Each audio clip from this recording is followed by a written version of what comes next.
Tala Fou whapoponga mo Tala Fou mai le si ufonga le lau mua mo le nei tae o le asolua 10 Januari lua felua 5.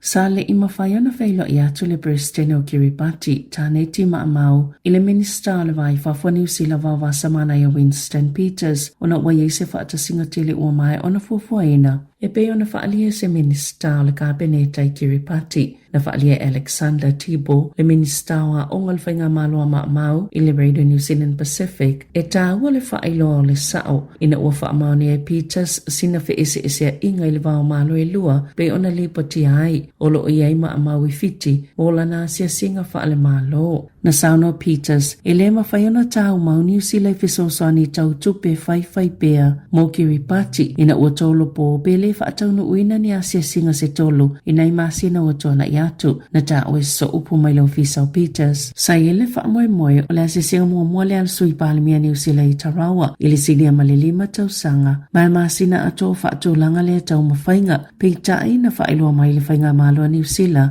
i le vai aso mua o le i whaataunu ule feilo inga he whaapea ua lea wanoa maamau na whaasisila lau fisa wawa samana ia talo ai ono le lava fsota inga tulanga whaupufai o malo o le ua toi ilo ai au te aroa lana polokalame tawati na e Kiribati na sauno Tibo. O le asia singal sui palimia i Kiribati na tolo ele malo New Zealand ai moni ele ia wanoa le Presidente i Tarawa o na le whaatasingatili ua umona fuafuaina na tali malo ai le atunuu.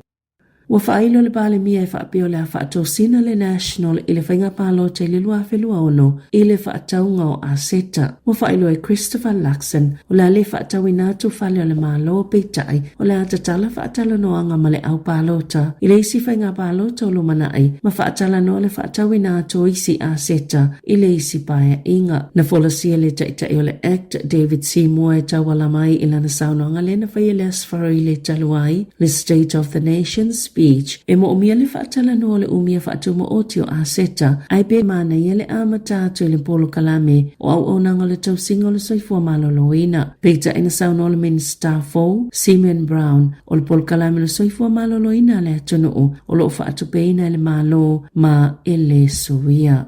Watu ina atu le whaala potopotonga mo ma whaala whaafosei se la pata inga i le atunu ona o se mui se taawale Mount Manganui. Na mafua ono se masini o le tablet na ilungo se palani ke sala aina ma mafua ai ona mu. Na whaasilisila i se tusinga le Fire and Emergency New Zealand ilungo upenga of sota inga le asoa na nafi. O le amatanga le masina neina o atua i se wala au le au whainga alwenga le vaenga tinei mu ma whaalawe lawe whaafosei i se mua se taavale ma sa longo inai ila atau le mafua anga le mu. Ona o se masini o se tablet na i tutono se taavale na paka masulungia tonu lawai le la na taa le au nanga. A sulungia le la masine yei maa o le lithium ion e mawhai o na vela sia maa fuaini mu taipei o lea whaalavelave. O le fautuanga le au nanga a walawa ne i whaalala pe la aina ni masini po o ni maa po o se isi fo inofanga mawhai o na la talatai i le vevela.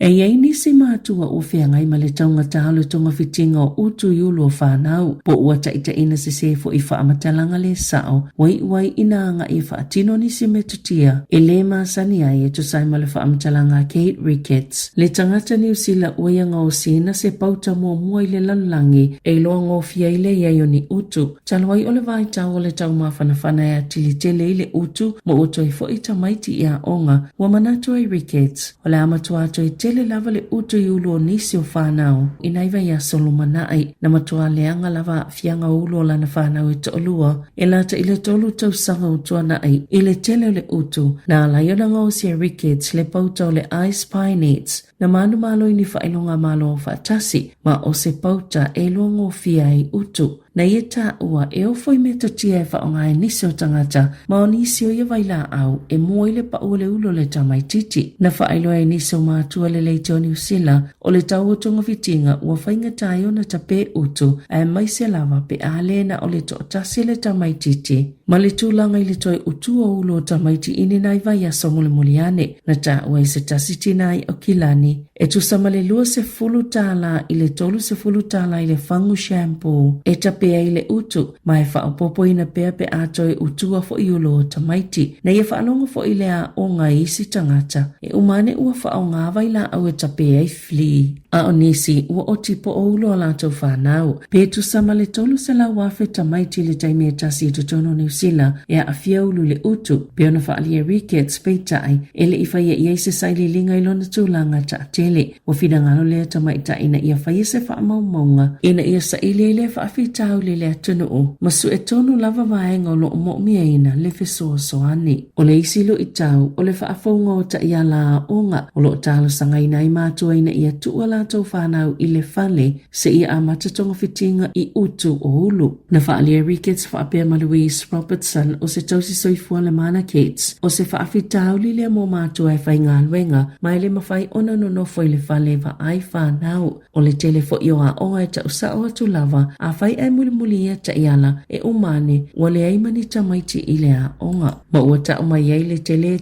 o le whaafitau li o lo o iai.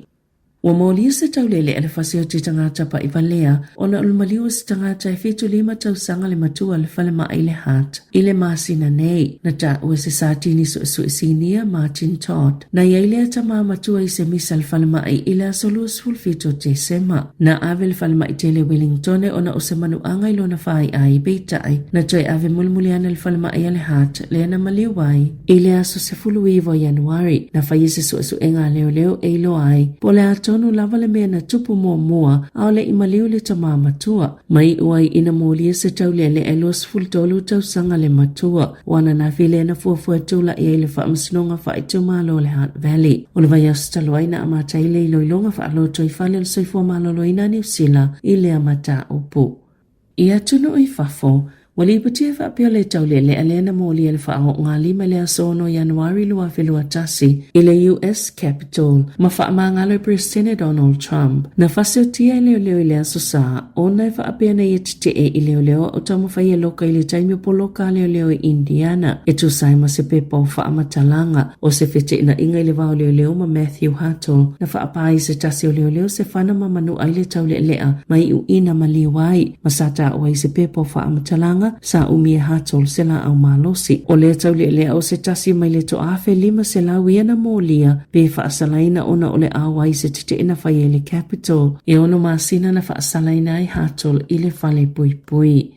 I ta'alonga, wa whiriwhilia le tamaitai o Amelia Kerr o le White Ferns, ia vea ma tamaitai pito silio na le leila na kilikiti o le tausanga i le ICC po le kilikiti an lanlangi o le tangata mōmole i New Zealand le vaenga o le ima tamaitai. Wa maanu malo le whailonga pito mawalunga o le kilikiti whaapao malo, sa tau vamas tamaitai a Wherikei Saute au se talia ma Sri Lanka. E manatu Kerr, e le iyo o lava iyo o onga le tulanga pito le lei o lana taalo. O le vai asu talo ai na maana malo ai i le whailonga le tamaitai o le tausanga a le ICC le kilikiti ta ilua sifulu ova ona o le mawa e o lana ta alo le ipola langia le G20 le ana siampini ai New Zealand o lo ia umia fo i le matati e le tausanga i New Zealand e olo silia i le lua sifulu eva i ta alonga kilikiti sifulu valo o le ta ilua sifulu ova i le lua fe lua fa ma olo e sifulu fa i ta alonga kilikiti o le ODI.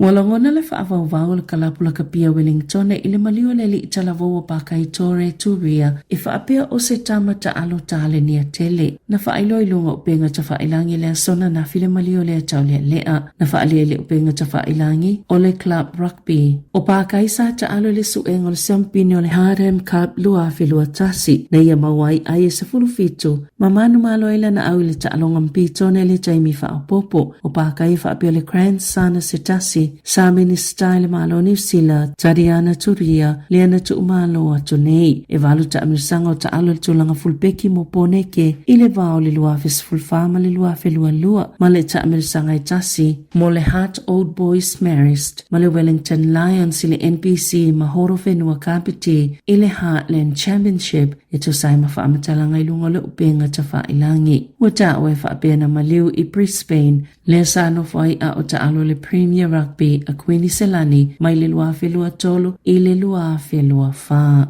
Tala Fou ia ma le si ufonga le lau moa mo le nei tai au.